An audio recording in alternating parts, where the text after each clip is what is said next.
আহ, অবশ্যই, কেন দেখবে না? আমি আর্টিস্ট, আমি সব ক্যারেক্টারই প্লে করব এবং আমি নাচের মেয়ে।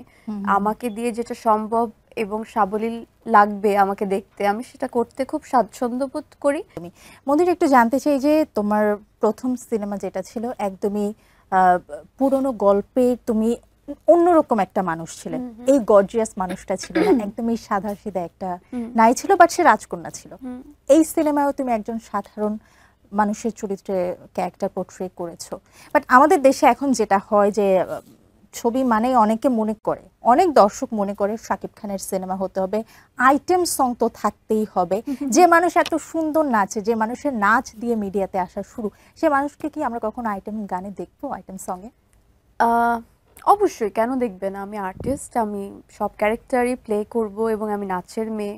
আমাকে দিয়ে যেটা সম্ভব এবং সাবলীল লাগবে আমাকে দেখতে, আমি সেটা করতে খুব স্বাচ্ছন্দ্য বোধ করি এবং সেভাবেই আমি কাজটা করতে চাই। ইন ফিউচার আমি ভার্সেটাইল অ্যাক্টর হতে চাই, সবাই যেন আমাকে নানান রূপে দেখতে পারে, এটাই চাই। আর আমার এটা সব থেকে ভালো লেগেছে যে কাজল রেখা নীলচক্র করে, যে কাজল রেখা যেমন নো মেকআপ লুক ছিল পুরাটা টাইম, হ্যাঁ, আমাকে র ফেস্টে যেমন দেখেছে, আবার নীল চক্রতে কিন্তু সেম সেম এমন না যে আহামরি মেকআপ, মানে কয়েক একটা ট্রানজিশন ছিল না। হয়তো মেকআপ দিয়েছে, বাট খুবই লাইট বেজ, একদম না পারতে নয়। আর মোস্ট অফ দ্য সিনেই হচ্ছে যে তোমার নাই বলতে গেলে কিছুই নাই, হ্যাঁ, ওরকম একটা ব্যাপার। তো এই জিনিসটা আমার কাছে খুব ভালো লেগেছে যে দর্শকরা আমার পুরো একটা র ফেস দেখতে পেরেছে, আমি এক্স্যাক্টলি মন্দিরা দেখতে যেরকম সেরকম ভাবে পেয়েছে।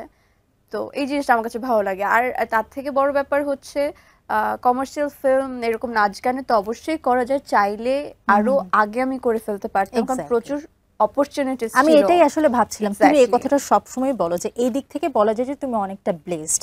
সবাই যেটা হয় শুরুতে কমার্শিয়াল ফিল্মে চলে যায়, পরবর্তীতে নন কমার্শিয়াল আউটস্ট্যান্ডিং ফিল্ম করতে তাদের একটু টাফ হয়ে যায়, কাস্টিংয়েও তাদের একটু সমস্যা হয়ে যায়। বাট তোমার হাতে খড়ি বা শুরুটাই হয়েছে দারুণ দুইটা প্রজেক্ট দিয়ে।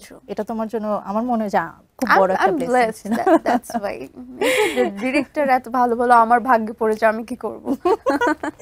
নিঃসন্দেহে, নিঃসন্দেহে। Thank you so much Mithu ভাই।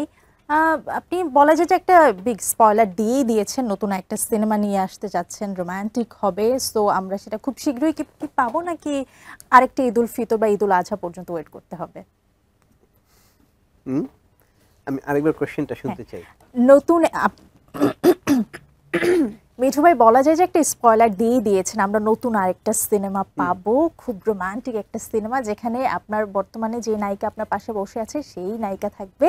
সো একটু জানতে চাচ্ছি সেটাও কি ঈদুল ফিতর বা ঈদুল আজহায় নেক্সট ইয়ারে রিলিজ পাবে কিনা? এটা তো প্রোডিউসারের উপরে ডিপেন্ড করবে, প্রোডাক্টটা তাকে বানাই দেওয়া হবে, সে যখন রিলিজ করবে।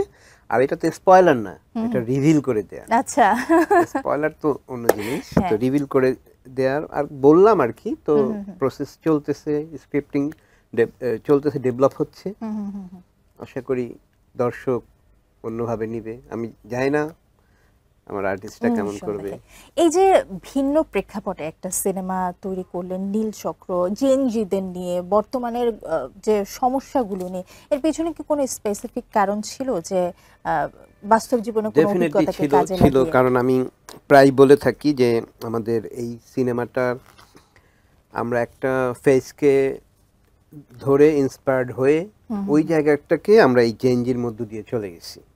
কারণ এখনকার যে জেনারেশন, এটা আপনার স্পয়েলড জেনারেশন, যারা যারা ভাইরালের নেশায় ছুটে নানান ফাঁদে পড়তেছে, এবং কেউ কেউ বিদেশেও পাচার হয়েছে, আপনারা শুনে থাকবেন, সেটা ইউটিউবেও পাওয়া যায়। তো এইসব যখন আমরাই স্ক্রিপ্টিং করার সময় যখন R&D করছি, তখন আমরা জানতে পারলাম যে এত কিছু এর পেছনে একটা চক্রই থাকে এর পেছনে। তো সেই চক্রের কাজগুলা কি, সেটাকে আমরা পার্ট পার্ট করছি। পার্ট পার্ট করে কোন অংশটা নিব সিনেমার খাতিরে, সিনেমার এখানে ইনপুট দিছি, দিয়ে ডিজাইন করে যখন এটাকে পর্দায় আনছি, তারপরে অডিয়েন্স বুঝতে পারতেছে যে আসলে পেছনে কি থাকে। শুধু একটা মানুষই ফাঁদে পড়ে না, তার পরিবারও ফাঁদে পড়ে, এবং কিভাবে হয় সেই জিনিসটা আসলে ডিটেইলসে বলেছেন। অনেকগুলো পার্ট, শুধু এই ফাঁদে পড়ার জায়গা থেকে আবার এবার সাইবার বুলিং এরও জায়গা থাকে।